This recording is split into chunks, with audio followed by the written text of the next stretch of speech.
Star Bowling with the top bowling stars of America. Brought to you by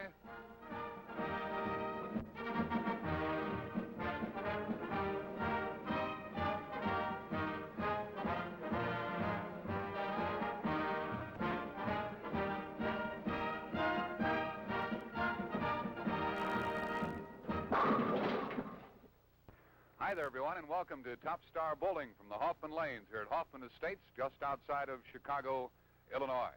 I'm Jack Buck, and each week we come along here on Top Star Bowling, and I have a lot of fun along with you folks, and my primary job is to introduce the bowlers to you here as they compete for $40,000 in prize money. And LaSalle this week on the show, it's $1,000 to the winner, $500 to the loser, along with a very attractive watch.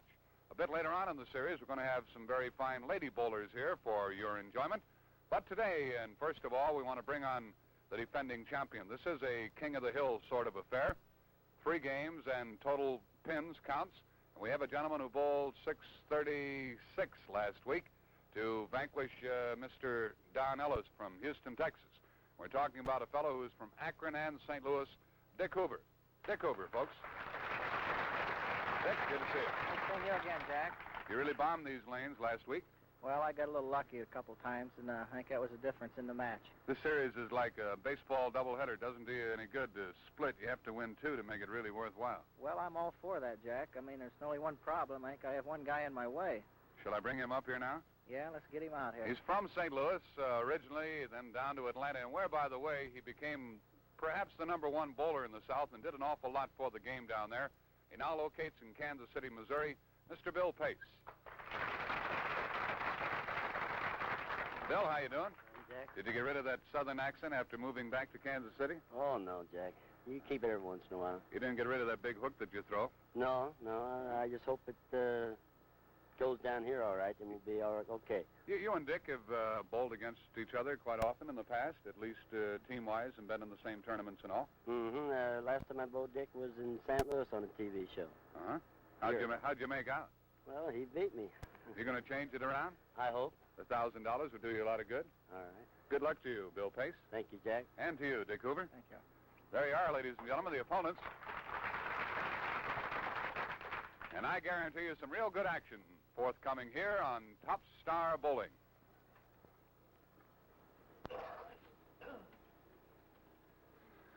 Dick Hoover won the toss, and he elected to start on lane number 30 here at the Hoffman Lanes. So that means that Bill Pace will be leading off, and here he is.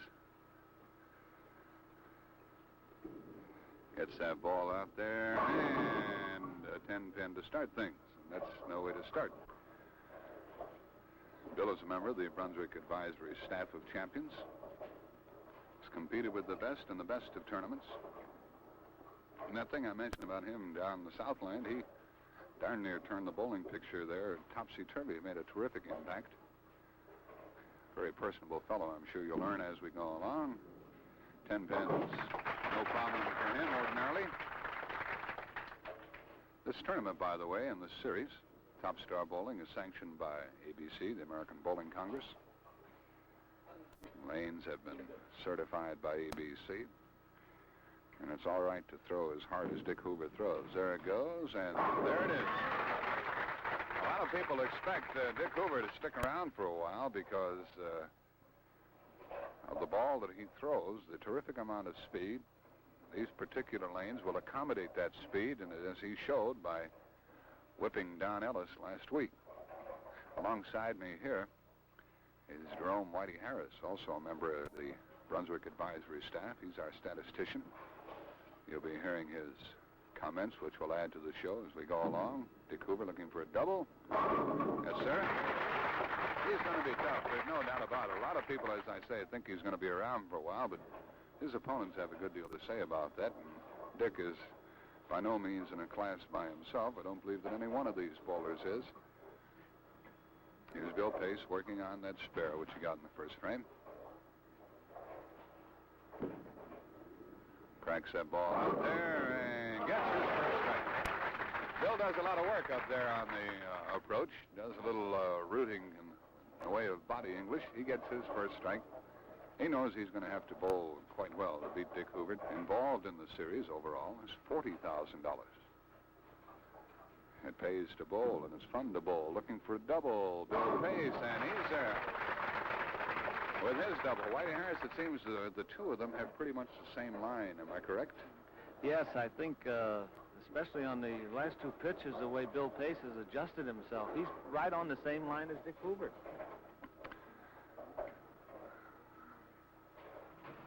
Looking for three, Dick Hoover. There's three.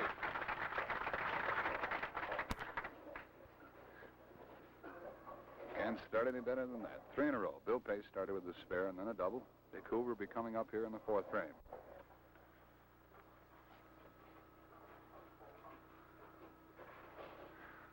Fires. Nothing doing.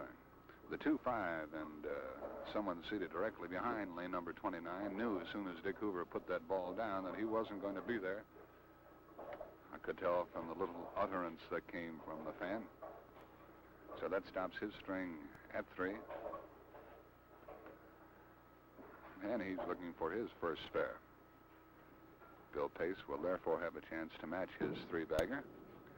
The 2-5 goes down. And then Bill Pace comes up.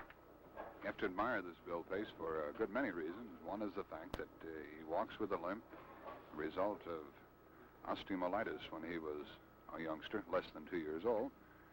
Something that he has lived with all his life and really conquered, as his bowling ability shows you. There it is, that's 3. He asks no quarter, he gives no quarter on that particular account. All he does is go out to try to knock down more pins than you do, no matter who you are. Here's Bill Pace looking for the 4-bagger, which Dick Hoover couldn't get earlier. Is he there? Whoa, right on the nose, and the baby split the 3-10. Might point out, as long as we're talking about that particular subject with regard to Bill Pace, a lot of folks have been rehabilitated with the aid of bowling. It's a terrific exercise for those with handicaps, both major and minor. You see blind people bowling, those in wheelchairs. So it's more than just fun. No matter who you are, no matter what your stage or status in life, get out and bowl and enjoy this game. See if he can pick this 3-10. Is he there? Oh, he just did run by that 3-10, and so there's an open for Bill Pace. And we have a dandy start to our match today. 106 for Bill Pace through the 5th frame. Chance for a mark here to send Dick Hoover out in front. Right over that second arrow, and didn't quite get up there. He left the 2-5 on his previous delivery. Here he leaves the 2-pin. That gives him 97, the same total as Bill Pace has through the 4th, but whereas Pace opened with that split, that baby split in the 5th, here's a chance for Dick Hoover to pick up some pins. Jack, Dick is up on the approach. He moves up to around where the dots are, the 15-foot area. And he gets his spare. The spare is the difference. At the end of 5, Mr. Bill Pace has 106, and he has opened. Let's see if Dick Hoover can get back on it. On 29. And there it is, that 4-pin toppled for him. His last 3 deliveries, Whitey, on the strike ball were pretty much the same, except for this last one, which just did come up at the tail end. Dived in there for him. Yes, that goes back to what you commented previous, Jack, that he has definitely established his line, and he's staying on it. He's going for broke on that particular angle. Let's see if Bill Pace, working on an open, can get in there. A little high, but he carries. A little bit high, but he carries. I tell you something, there's a lot of pride associated with these matches, in addition to the big prize money, which has to immediately apply some pressure. These fellas just don't like to lose to each other, and they're the best of friends sometimes in various situations. But when they're out there on that approach, the pride rears its head, and that enters the battle. Looking for a double, because Dick Hoover also has a strike working for him. Bill Pace with that ball out there, and no 10-pin. So a baby split in the 5th and a 10-pin here in the 7th. Bill Pace also left a 10-pin in the 1st frame, you'll recall. So twice on this particular lane, number 29, he's left a 10-pin. is also where he got that split. Things like that, will start making themselves known to the bowler. It might be a mental block that he's going to have to contend with as we go along here. 2 10 pins and a split on one lane. Dick Hoover, who started with the 3-bagger, is looking for a double. We might have quite a score when this one is over.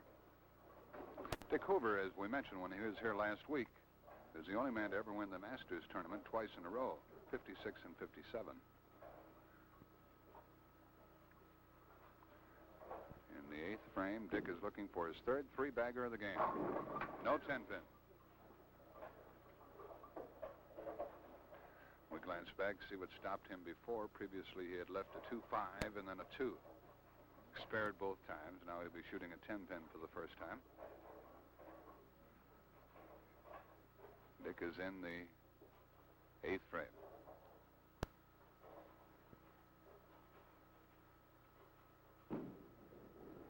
Out there nicely. 166 through the 7th for Dick Hoover with a spare up. Working on a spare is Bill Pace. He's 20 pins down. 20 pins down. Represented primarily by the double that Hoover got, which Pace did not get. Is he there? Boy. Rather critical. He was high, you'd have to say that, and you could see that from our angle, Whitey, but Yes, could very well have had that 4-pin. This is where that Brunswick pin finder is such an advantage, Jack. It identifies the pin, but mostly in clusters where it is an advantage to the average Avoid that bowler. sleeper back there, too. That's true. Always know what you're shooting at. Bill Pace knows what he's shooting. Hey, is he there? No, he blew it. So Bill tacks that miss onto a split that he had earlier. He has 2 open so far, and we're in the 9th frame. He's not in too bad a shape, however, because Hoover stopped that string of strikes he had going. He had a double in the 6th and 7th, spared in the 8th. Of course, it depends on the close of this first game as to how much Hoover is going to be leading by, if he's going to be leading at all. There it goes. You'd have to say, Whitey, in all honesty, that even though Bill is almost matching him in the number of strikes, he's had a couple of very fortunate strikes for him. Of course, his ball did the work for him, but he hasn't been in the pocket quite as well as Dick Hoover has been. No, I think this could be, Jack, because of being the defending champion, King of the Hill, why Dick has that advantage, and he's sure showing it while he's playing these lanes. Like that. Boy, you can't throw him any better than that. That gives him 186 through the 8th frame with a strike-up. They each have a strike-up in the 9th. Going into the roll-off, we have a difference here of 32 pins. Now the roll-off. Pace could get well in the roll-off, of course, depending on what his opponent does. 4-7. So Bill can cut into that lead by doubling in the roll-off here.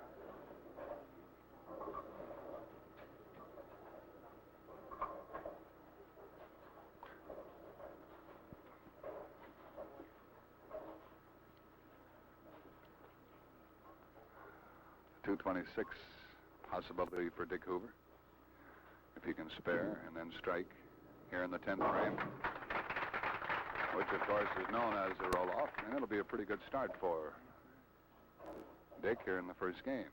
226 with a 10 count. Jack, it's often been brought out by average bowlers that do the top pros watch the score. Well, this is apparent is when if you're watching on the show here, why you can see them. They're over checking that score. And they can read it in a hurry, too. A good deal quicker than I can, I might add. Down they go. You know, they make good use of that final delivery, not only to try to get all the pins they can for the score, but they also note the path of the ball and where they lay the ball down, the way it moves and so forth, and they're going to apply that information when they come back in the second game. 226 for Dick Hoover. 214 for Bill Pace if he can go all the way. So it'd only be 12 pins down, but he's got to bomb 3 of them in there. And he's going to have his hands full to mark with a 4-5 looking at him. That's his second split of the match. If he can bring this back, he could get up to 194 and be 32 pins down. And that was the difference. When they went into the ninth frame, neither took advantage of the strike they had working for them in the ninth.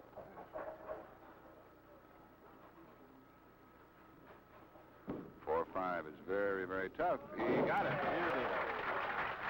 There's a big difference. And that's going to keep Dick somewhere within striking distance as far as Bill Pace is concerned. And now he needs every pin he can get. 4-194 and a 32-pin deficit. Bill Pace had 2 splits, one of which he converted. And a miss. And a strike. And the 194. So 194 for Bill Pace, 226 for a red-hot Dick Hoover. Right here a message, and then back here to meet one of the bowlers and get the second game underway on Top Star Bowling. We have Bill Pace with us to help us with our interpretation of what we have just seen and what we're about to see. And a 32-pin difference, Bill, and 2 splits and a miss just about add up to that, don't they? That's about right, Jack. I thought I bowled pretty good then. I think I was just a little bit too fast. I think we straighten it out this next game. We expected Dick Hoover to be in the pocket because he does seem to have the line, and he didn't miss the pocket at all. No, he never does. Huh? Oh, I wouldn't say that. Oh, well. And you were around the pocket, too, all the time, Bill. Yeah, I hit the pocket pretty good, Jack. We'll carry him this game. I was waiting for you to volunteer some information about that 4-pin that you blew, but inasmuch as you're not going to speak up, I'm going to have to ask you, what about that 4-pin? Well, that's things you like to forget about, Jack, but I was just a little bit too fast there at the approach, hit the foul line, and this ball got away from me, that's all. You'd like to have it back to throw again? Yeah, I'd like to shoot it over. Dick's all right with Dick. Dick? He shakes his head no. We're going to have to go from here, Bill. That's the way he is, Jack. Okay, Bill. Good luck to you in the second game. And to Dick Hoover as well. We're all set for the second game of the match here on Top Star Bowling.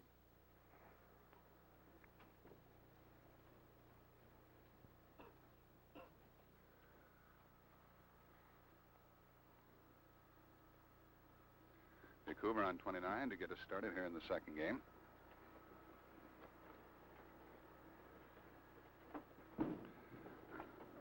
Fires away and starts the way he wanted to.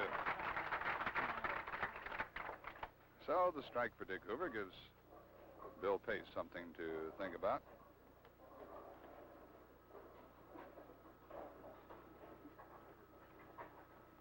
Looking back on the score sheet from last week when Hoover beat Ellis, here's Bill Pace. Didn't quite get there and leaves the 5-8. A very thin hit. Looking back, Hoover had only one open. That was a 4-6 split in the 8th frame of the last game when he already had things wrapped up against Don Ellis. So he hasn't been hurt in that open department.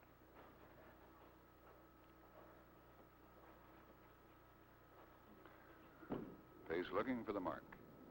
You know, one thing about it, when Bill Pace missed that 4-pin earlier, it sort of reminded him, but unfortunately for Bill, also reminded Dick Hoover that those things can happen. And I'm not saying that it was a matter of a lack of concentration, because Bill told you that he went up there a little bit too quickly, and his foot went out from under him a little bit, causing the wild pitch and the miss. But it did serve as a reminder, and I'm sure that in the future you'll see him really bearing down on all of those spares now, and he wants that strike. And gets what he wants. So a spare and a strike for Bill Pace. Bill bowled 194 in the first game. Dick Hoover 226. We started with a pin difference of 32. Here's Hoover looking for the double and a further addition to his lead. Inside that arrow and right on the nose in the 4-7, and I think he feels pretty good about getting away with that setup, because anything could have happened, Whitey Harris.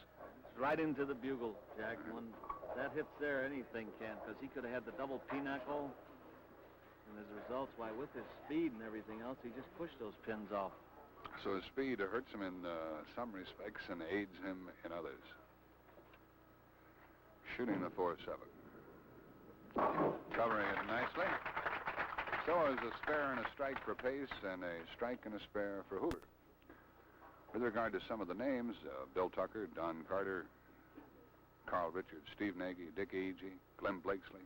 Those are some of the other fine bowlers who will be appearing here in the weeks ahead on Top Star Bowling. There's a real mixer that time. A real mixer and the strike. If ever you were to impress anyone, a bowler, humming bowler, how to follow through, it's a good example is Dick Hoover, where he reaches so far over the line, Jack. Something we'll call our attention to later on as we watch Dick. Pace can double here. What did he's trying to do there? It looked like he was playing outside, and then it looked like he tried to whip the ball, and it didn't do it for him. Well, this is the instinctiveness that comes into a bowler. If he feels that the ball is going out, we'll use the rangefinder too. He instinctively pulls the ball in. I think you could even hear Bill's finger snap as it comes out of the ball. He snapped that ball, actually. So he knew he was going to be out and tried to do something about it. Couldn't get it up to the head pin, and now he's shooting at the head pin. And using, by the way, that particular delivery to convert the spare, the 1-2, to sort of give himself a line for future pitches there on lane number 30. So it was spare, strike, spare. And Pace would like to maintain the pace and then better it a bit later on. Somebody in the audience said that's it when he let it go, but they didn't know what they were talking about as the ball crossed over, hit on the nose. He leaves the 3-6-10. Jack, looking both at Pace and Hoover's record through the years, you can see that they accomplished a lot of their victories in the Bowling Proprietors Association America tournaments. They have sponsored a lot of the tournaments through the years, the Bowling Proprietors. Pace here finished 10th in one of those all-star tournaments. He covers nicely. And by the way, Pace was also once in the finals of the World's Invitational. Here's Dick Hoover. 32 pins is still the difference. Could change right here. If he lays one in, he's way off the mark and almost got that. Brooklyn leaves the 10 pin. Well, whenever they cross over like that, they're happy to get away and avoid the split. Of course, they'll take that strike if they can get it, and if it happens that way. So Pace hasn't been doing too well here in the second game, but hasn't hurt himself too much. That is, that Dick Hoover hasn't added to that lead. And there's the 10-pin for him. He has continued along with no opens in either game so far. The fifth frame about to get underway, reaching the halfway mark in the match for $1,000 prize money, $500 to the loser, and sour wristwatch for each.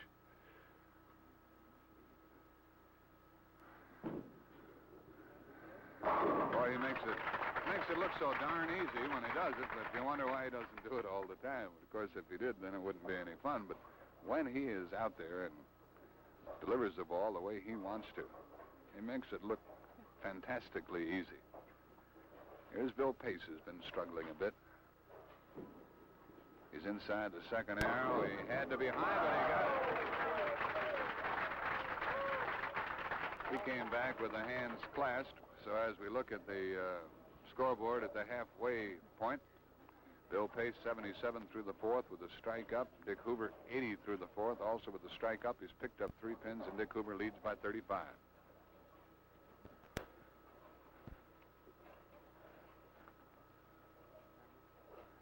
This is where Bill Pace has to start cutting into that lead by getting the double. Boy, you can't hit him any harder than that and still not have them go down. Jack, this is part of the game.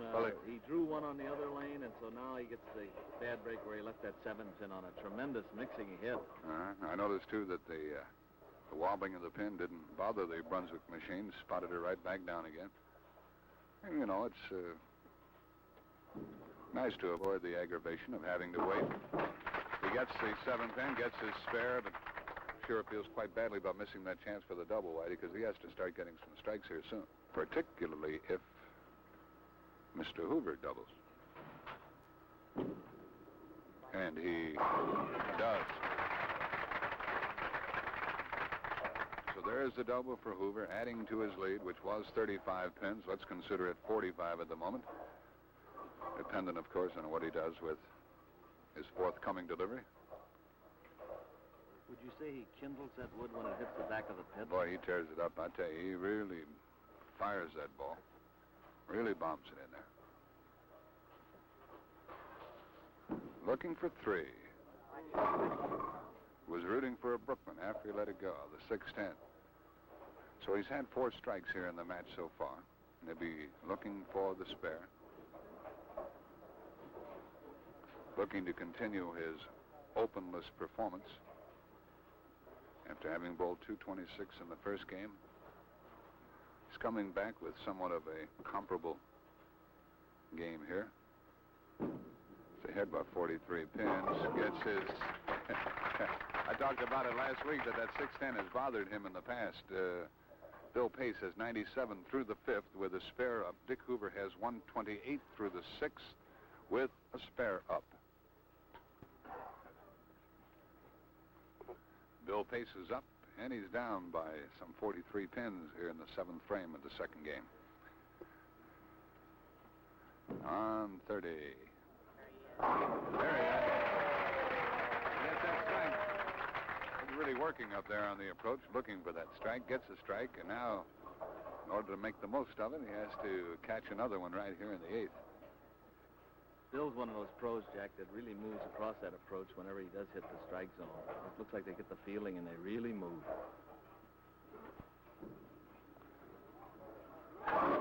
Oh, boy, he could really use it, and he just can't get it. There's that 4-pin. Just off by so little, and you could tell by his actions up there that he thought he had one here in the 8th frame. Well, the spare will give him 137 through the 7th. This particular game is about even, indicating that Bill has been unable to do anything about the deficit he inherited from the first game. Remember, he blew a 4-pin before? Not this time.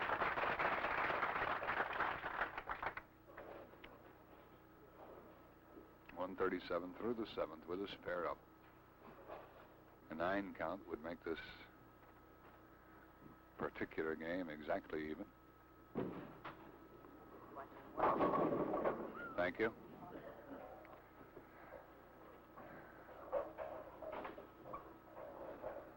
Dick Hoover, 10 pins up.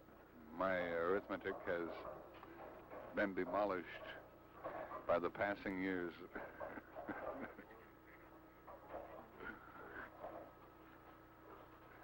So 10 pins ahead is Dick Hoover looking for his spare in the 8th frame. I'd like to help you, Jack, but I only have 10 fingers. There's a spare for each in the 8th frame. Now who's going to do the damage in the 9th and 10th? Dick Hoover, member of the Bowling Magazine, All-America, for 3 years, 56, 57, 62. And he has continued to justify that selection. No headpin, 128.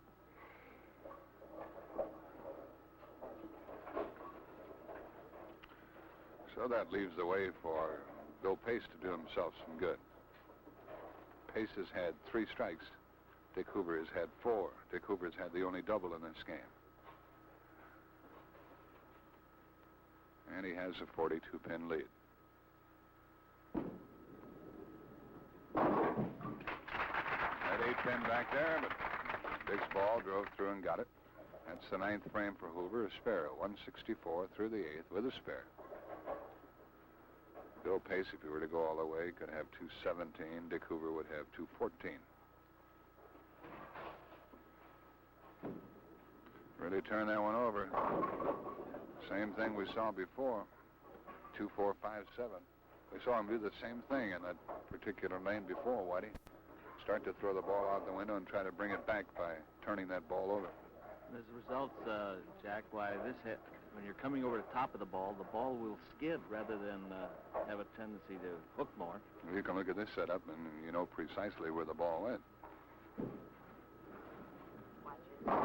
And he leaves a 5-pin. Ran right by it.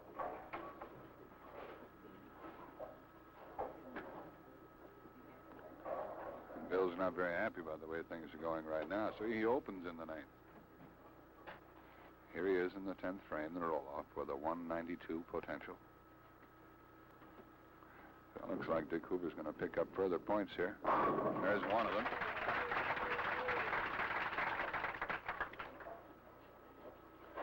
Only one open in this game for Bill Pace.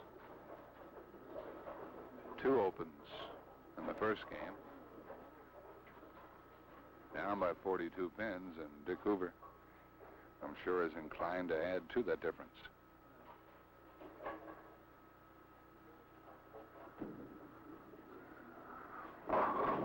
Cross is over. He's been all over the place here in the latter stages of this game.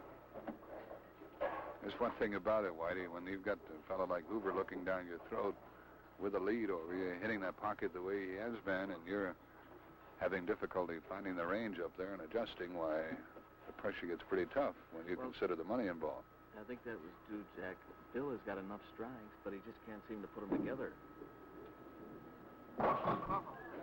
And now he chops again, leaving the 6-pin. And so a 181 for Bill Pace, and a 2-game total of 375. Now Dick Hoover, working on the spare, leaves the 4-pin once again in that pocket, giving him 183 in the 9th, already bettering the score of Bill Pace in this one.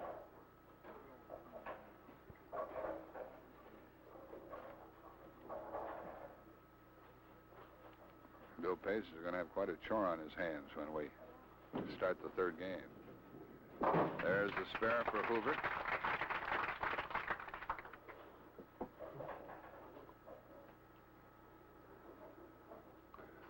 .203 with a 10 count here.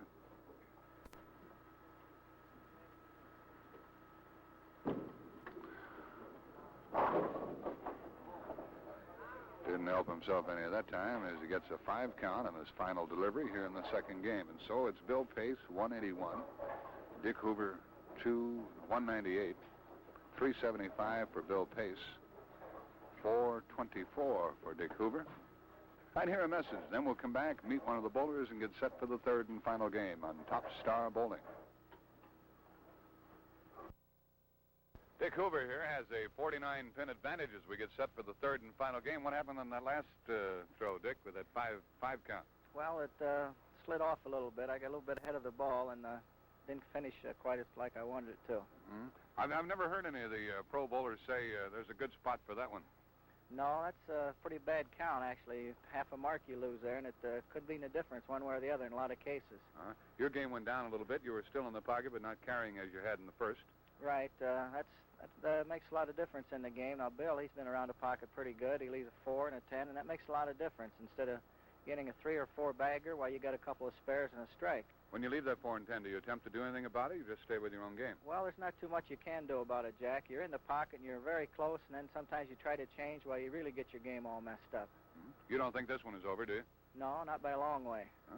Good luck to you, Dick. Thank you. And to you, too, Bill Pace. And now get set for the 3rd and final game here on Top Star Bowling.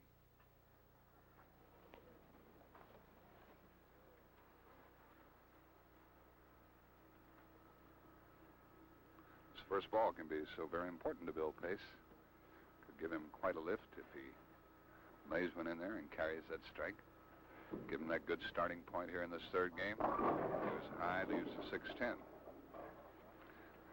Well, ordinarily, when a ball is high, you expect the 4-pin, the 7, or the 4-7. But almost just as often, it seems, the 6-10 shows up. Well, it's the mixing action of the pins, Jack. It's one of those things that were, now in that particular case, if we were observing that pin started to roll over and could have almost got that 6-10. Mm-hmm.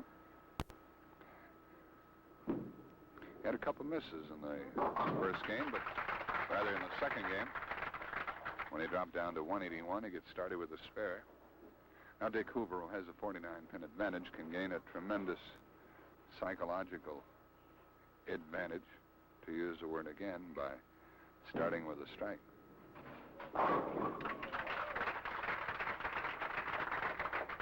And there he is.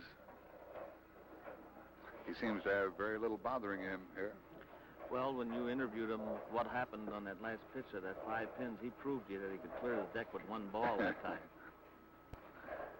He has started all 3 of these games with a strike, by the way. 226, 198. Now a strike, and now a 4-pin.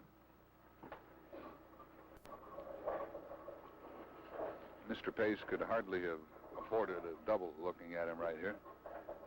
He has a lot of hill to climb to try to become the king of the hill. 3 games, total pins, $1,000 first prize, $500 second prize, plus a salary watch for each, and the right to stay around and bowl next week's opponent, a spare.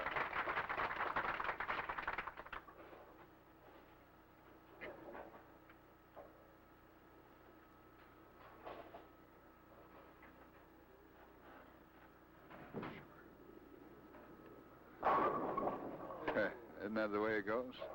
Lay one in there and get tapped, to use the word. The more of the top star bowlers you hang around, the more you hear the bowlers maintain that there is no such thing as a tap. You can really start an argument when you're in the middle of a group.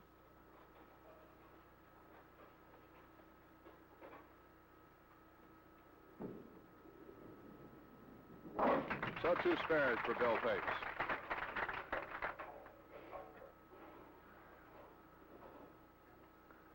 The winner of this one will take on Glenn Blakesley next week. He being from Kansas City. If Bill Pace can pull this one out of the fire, we'll have 2 Kansas Cityans involved. Whenever you think of Glenn Blakesley, Jack, why then this gets to the point of where they call him a big train, and he's a little at an age when normally people, in a sense, retire. But we see a lot of fathers and sons do a lot of bowling. Pace with a strike to tack onto that spare in the second frame. So Bill with a strike in the third, and that fourth will be very important to him. That's right, Whitey, and we asked the dads in the audience, have you ever taken your son bowling? If the answer is no, you want to do it. Sure, you'll find it to be a lot of fun. The 5-7 was there for a while. The 7 remains. Clap of the hands, and Dick Hoover is happy to escape that split. He has had no opens so far. He's ahead by 49 pins. Hoover had the 4-6 last week. The only opening that he has had. 5 games plus. And it's rather difficult to beat that sort of bowling, particularly when he also comes along and strings those strikes together. He has 39 in the second frame with a spare up.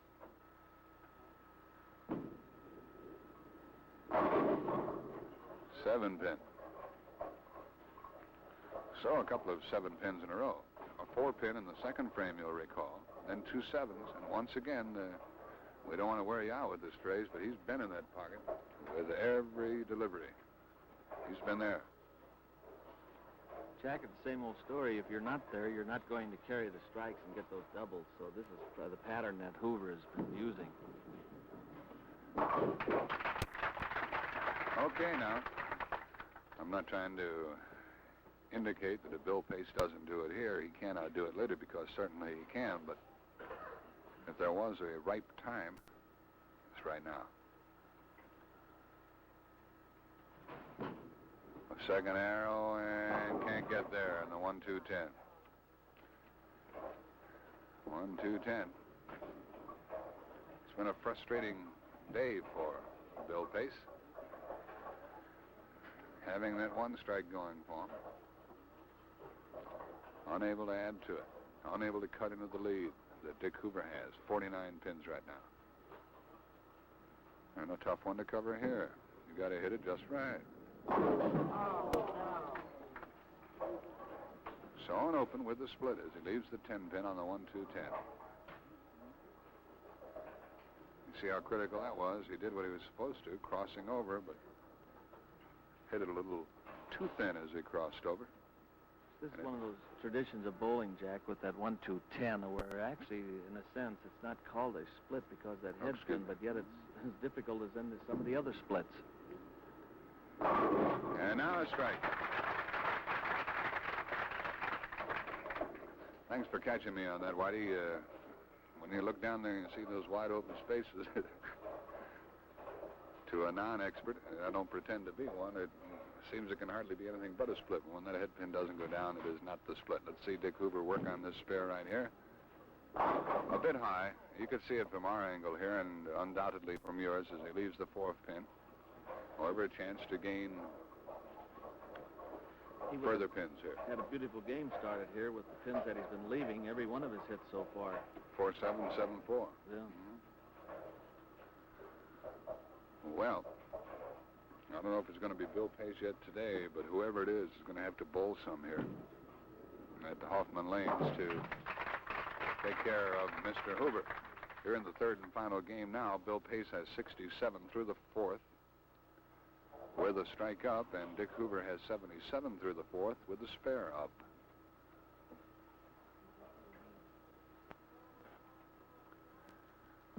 .59 pin advantage. Dick hasn't had a strike in a while. He started this game with a strike. It's been sparing since. And he's been sparing Bill Pace from complete demolition. Because he could really wipe him right out here, but he's been unable to do so. If there was ever applied in this particular game a defensive action, well, that's the way Hoover's bowling now, just defensively, picking up those spares. 2-5-8.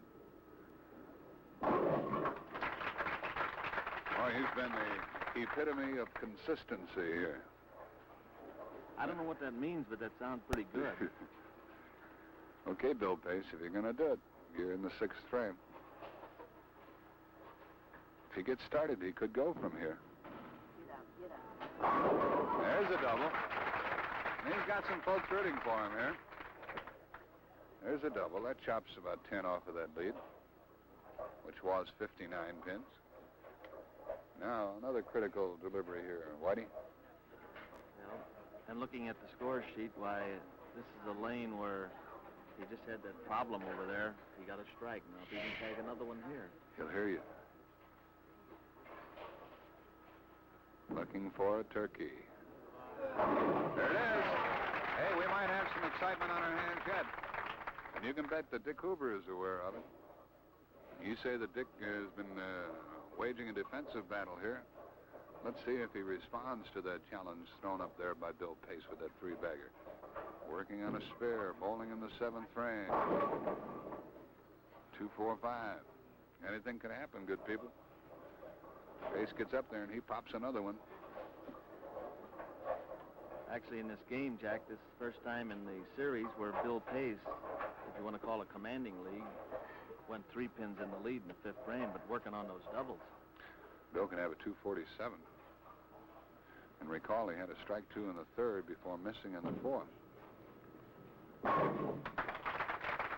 Hoover wasn't about to miss that one and give Bill further stimulation. About a 33-pin difference right at this point in the match, with Dick Hoover bowling in the eighth frame. Uh-oh. Ooh, did you see that 10 there as long as I did? It was there for a while. He leaves the 7-4. The 10 disappeared for him, fortunately. He could ill afford a split, because a split and another Pace strike would have really made things more gripping. Jack, and looking at pinfall now and how these fellas measure the pins, the last 3 shots by Hoover, he's been dropping pins steadily. Yes, and he hasn't had a strike since the first frame when he started with one. Now he gets the 4-7. It may well be, however, depending on what Bill Pace does, that Dick Hoover was in good enough shape, 49 pins ahead in the third game, to float in such fashion. Although that, of course, is not what he is trying to do. That is what is happening. Bill Pace, with 67 through the fourth when they opened, coming back with 3 strikes, looking for number 4. And you'll hear some noise from this crowd if he gets it. He was inside. He comes in. There's 4. There's 4 of them.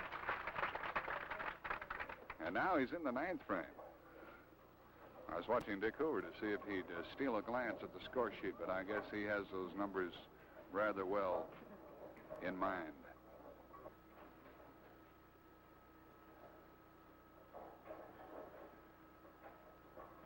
Ninth frame, looking for 5. There he is. There he is. 5 in the 9th. Feel like 5. It's getting warm around here? I think everybody does. This crowd's going to have a little difficulty to keep quiet. And I'll tell you something. If Hoover, well, I'm not going to say what I was thinking. I'll let you sit and enjoy the match. And we'll just remind you that he's working on a spare and bowling in the 9th frame.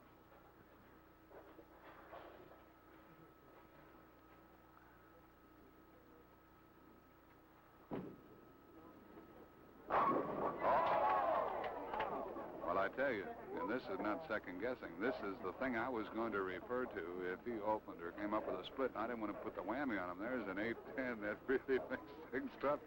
I'm glad I'm not bowling in this one for $1,000. That gives him 147 through the 8th.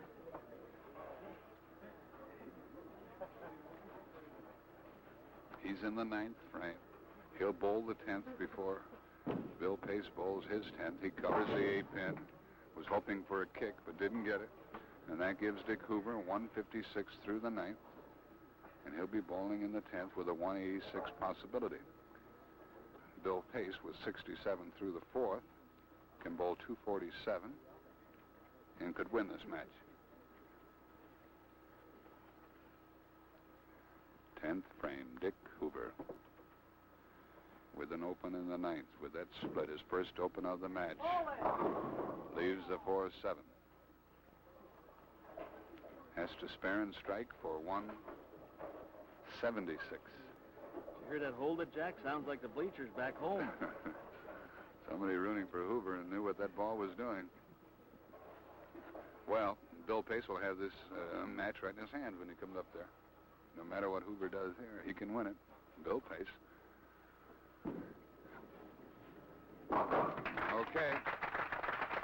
Hoover with a 170-some, depending on the pinfall here with his final delivery. A 176 would give him precisely 600. I think one more strike would do it for Bill Pace. Hoover gets 10, and he knew he needed them all. 176 and 600 right on the nose for Dick Hoover. Will one strike do it for Bill? One strike and a good count? One strike, Jack, but this comment, looking at the score, if he gets the 9-pin, we got a possible chance of Jack where he has to come back with a strike to win by 1 pin. Well, he can win close. it. He's either going to win it or lose it right here, so let's sit and try to enjoy it. He has 5 in a row. He's looking for 6. All he can do is throw the ball. He's out there. He doesn't quite get up there. He has an 8 count.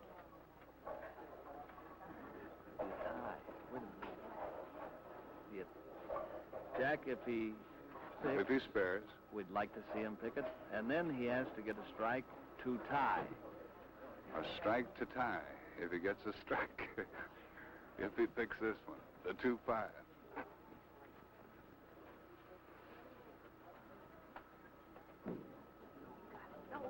He capped it off and loses his chance for the tie. If he had gotten the strike, he would have won it. He didn't get the strike.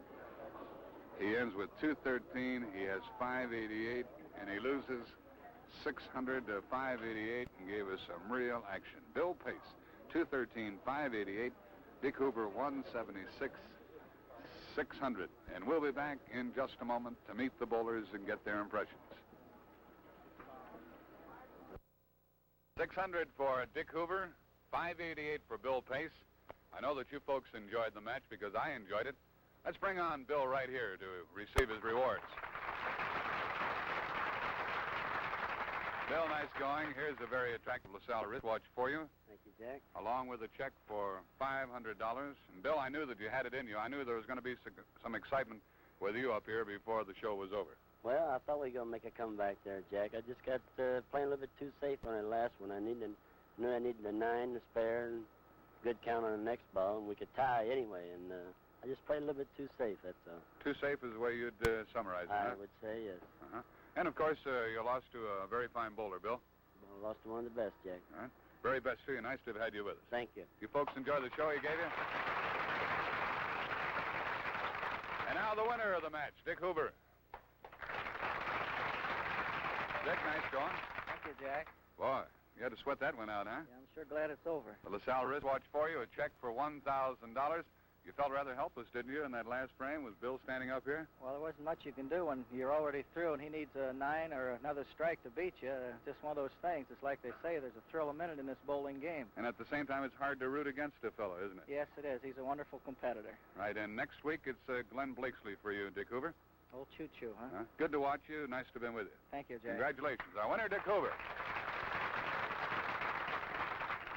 We've been here at the Hoffman Lanes and Hoffman Estates, another fine stop on Top Star Bowling. We certainly hope that you'll join us next week. Dick Hoover and Glenn Blakesley from Kansas City. And now Jack Buck says thanks for your time this time. Till next time, so long.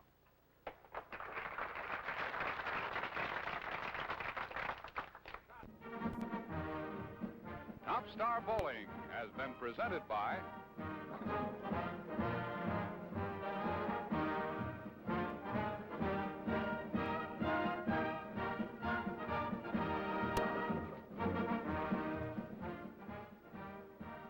LaSalle, the precision jeweled watch. Bowling equipment by Brunswick, the #1 name in bowling. Top Star Bowling is sanctioned by the American Bowling Congress.